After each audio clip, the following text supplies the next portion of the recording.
जी। चले अब सबसे आसान बेसिक सवाल है बिल्कुल। मलेशिया में मुझे अपना बिजनेस ऑन करना है, मैं आपको अपना ऑफिस दिखाया है, मैं एम्ब्रॉयडरी डिज़ाइनर हूँ, मैं अपने एरिया से लेता हूँ। या कोई डिज़ाइनर है, मैं तो खैर एम्ब्रॉयडरी डिज़ाइनर, कोई डिज़ाइनर है, कोई ई कॉमर्स वाला है, या कोई फ्रीलांसर है समथिंग, तो वो अगर मलेशिया जाना चाहता है एज अ बिजनेस, जी। तो अब उसके पास क्या अपॉर्चुनिटी है?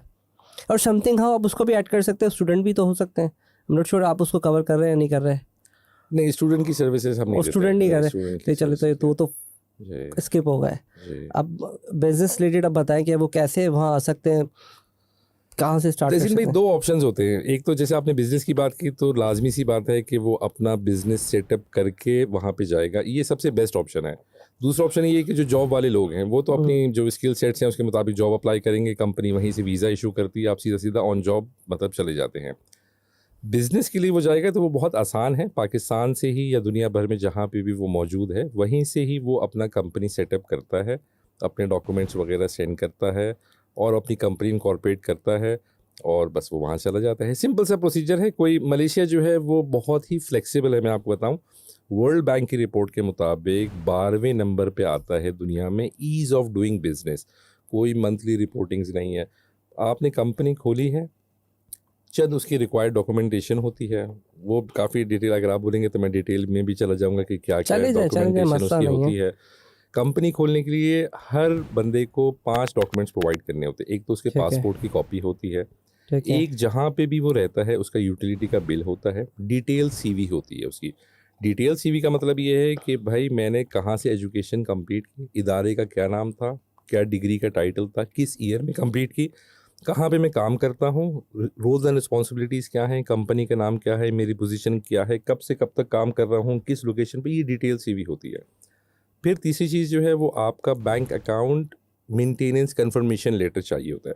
अच्छा, मैं आपको बताता हूँ, ये जो मैं बात कर रहा हूँ ये पूरे मलेशिया की मैं बात नहीं कर रहा। मलेशिया में पहले तो ये समझना ज़रूरी है कि मलेशिया में 2 अथॉरिटीज़ है जहाँ पे ठीक आप है। कंपनी खोल सकते हैं। जैसे हमारे यहाँ पाकिस्तान में SECP है, security exchange commission of Pakistan, इस तरह मलेशिया में हमारे पास एक कंपनीज कमीशन ऑफ मलेशिया। ठीक है। इसके इसी से रिलेटेड दूसरा इसकी एक अथॉरिटी है, उसको कहते हैं लबवान फाइनेंशियल सर्विस अथॉरिटी।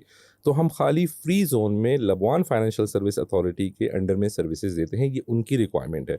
अच्छा, बिजली का बिल और बैंक अकाउंट यूटिलिटी का बिल और बैंक अकाउंट मेंटेनेंस की जो रिक्वायरमेंट है वो इस वजह से इम्पोज की गई है ताकि वो ये देखना चाहते हैं कि वर्ल्ड चेक में ड्यू डिलिजेंस होती है कि आप किसी इकोनॉमिक फाइनेंशियल फ्रॉड में तो इन्वॉल्व नहीं हैं और आप जो एड्रेसेस बता रहे हैं वो ठीक है। उनके पास अपने वर्ल्ड चेक के सिस्टम होते हैं, कंप्लाइंस की टीम होती है, ठीक है। तो वो चेक करते हैं। ये चीज़ें आप प्रोवाइड करते हैं, ये सबसे पहला स्टेप है। सीवी हो गई, यूटिलिटी का बिल हो गया, बैंक अकाउंट मेंटेनेंस लेटर हो गया, पासपोर्ट की कॉपी हो गया। और अथॉरिटी को एक रेफरेंस लेटर चाहिए होता है। कोई भी दुनिया की एक कंपनी अपने लेटर हेड पे ये लिख कर देती है कि मैं तहसीन भाई को जानता हूँ, तहसीन भाई बहुत अच्छे इंसान है, इसको आप गुड कंडक्ट कह लें, रेफरेंस लेटर कह दें, कोई भी इसको नाम दे दे, अलग अलग नाम दिए जाते हैं। तो ये आप डॉक्यूमेंट्स प्रोवाइड करते हैं और जब ये आप प्रोवाइड करते हैं उसकी बेस पे हम उसके फॉर्म्स वगैरह को फिल करते हैं। Memorandum article association, consent to act as a director, first director resolution, जो स्टैट्यूटरी डॉक्यूमेंट्स हैं उनको प्रिपेयर करते हैं, आप उन पे साइन करते हैं, हम उसकी लॉजमेंट करते हैं और 1 वर्किंग डे से 3 वर्किंग डे के अंदर आपकी कंपनी इनकॉर्पोरेट हो जाती है।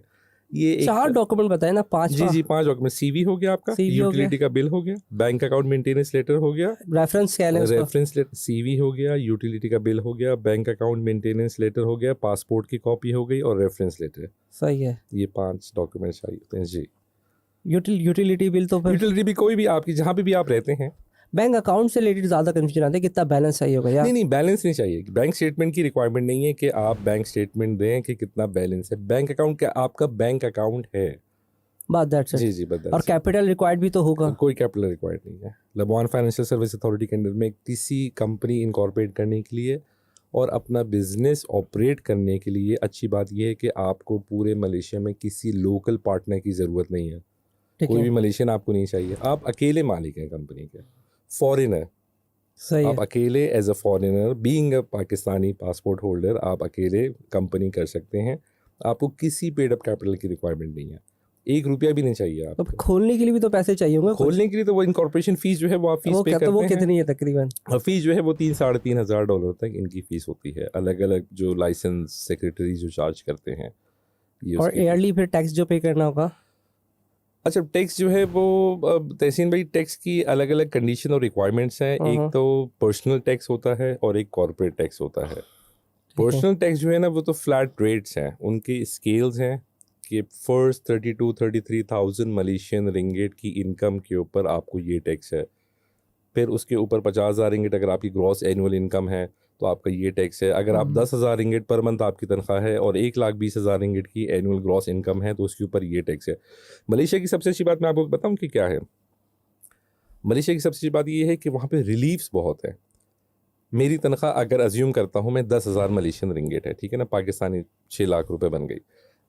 1,20,000 रिंगेट सालाना मेरी एनुअल ग्रॉस इनकम बनी, तो अब मेरा टैक्स जो है ना 1,20,000 रिंगेट की एनुअल ग्रॉस इनकम पे नहीं लगेगा। वो मुझसे पूछेंगे टैक्स वाले, भाई शादीशुदा हो? हाँ भाई शादीशुदा हूँ मैं, तो वो मुझे 9,000 रिंगेट का रिलीफ देंगे।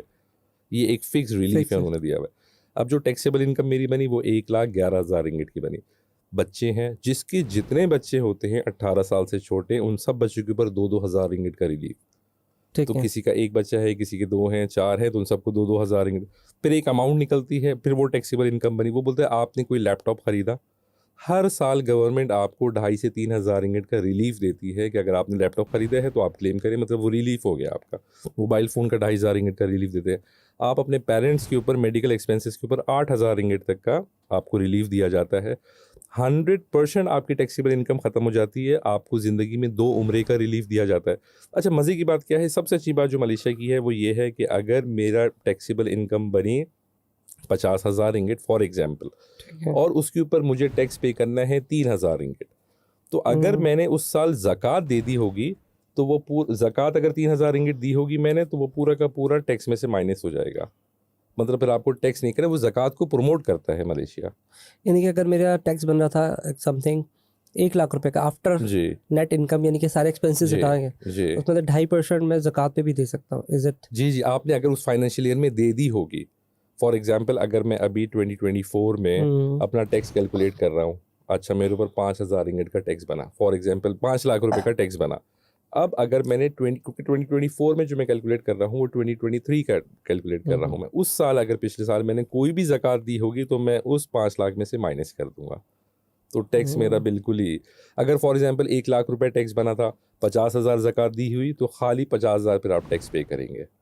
ठीक है। और अगर आपने 1,00,000 ज़कात दे दी होगी तो पूरा का पूरा टैक्स ही ख़त्म हो गया आपका। अच्छा, स्लैब्स वही यूएसए बेस ही इस तरह का स्लैब्स बना हुआ जैसे यूएस में स्लैब्स बने हुए हैं। हमारे यहाँ तो खैर बिजली के बिल में है स्लैब्स। आपको पता है? अब आए आप नहीं, मुझे आइडिया नहीं है। नहीं, हमारे यहाँ ना बिजली के बिल में स्लैब है। अगर आपने 100 यूनिट किए तो डिफरेंट होगा, 300 यूनिट यूज़ किएंगे तो डिफरेंट हमें बिल पे करना पड़ेगा, सही। और अगर हमने 1,000 यूनिट यूज़ किया तो हमें ज़्यादा बिल पे करना पड़ेगा। अच्छा, तो यहाँ पे केसी वालों ने ये सब सिस्टम रखा हुआ है। खैर ये तो मैं एक ऐसी बात कर अच्छा रहा वहाँ पे बड़ी सी बात है आपने की, इसी की बात की। मैं बताऊँ कि कहने को तो सो कॉल्ड हम इस्लामिक रिपब्लिक ऑफ पाकिस्तान है, मलेशिया इस्लामिक रिपब्लिक नहीं है, मलेशिया एक नॉर्मल मुल्क है, लेकिन वहाँ पे भी फाइनेंशियल पेनल्टीज़ नहीं है। जैसे इस्लाम में फाइनेंशियल पेनल्टी अलाउ नहीं होती, हूँ। तो वहाँ पे अगर आप बिजली का बिल इस ड्यू डेट तक नहीं देते, वो बढ़ता नहीं है, वो बढ़ेगा नहीं, वो नेक्स्ट बिल के साथ आ जाएगा, लेकिन वो कंपाउंड या इंटरेस्ट उस पर नहीं लग रहे। वहाँ पे 0% इंटरेस्ट पे बहुत सारी चीज़ें हैं, आप इंस्टॉलमेंट्स करा लें, आप जो है 0% इंटरेस्ट।